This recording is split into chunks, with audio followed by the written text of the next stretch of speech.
ibintu byose bitondetse ku murongo, ashyira amafoto ya bitondetse ibintu byose, telefone, kamera ye nashyira imbunda byose abera byanditseho ku buryo atakwibagirwa. Buriya iyo wiyize ugenda wandika. Kurebamo hano Taso yabonye ya mugabo bita Gajeni ashaka kuzica, hari ahantu bamutumiye. Gajeni hari ahantu bamutumiye mu kigo cy'amashuri cyigisha ibintu by'ubuganga.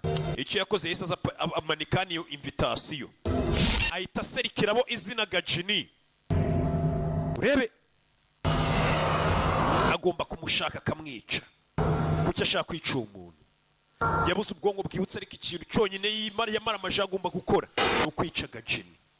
Hano hari amazu aba yaragiye aca utuziga, nuko yiryamira ngo yitwa Sanjay Singhania, niko batubwiye. Bimeze bite rero? Uyu musore byagenze gute ngo abura ubwonko bwibutsa? Bwarakeye, sinzi ko yabyuka ari ikintu yibuka umuntu nk'uyu. Hano ndini hano ndini nta kintu aba yibuka. Uriya wakwibagirwa, wagira hari ibintu biri umuntu atibagirwa. Koga ntago wabyibagirwa mu mazi menshi,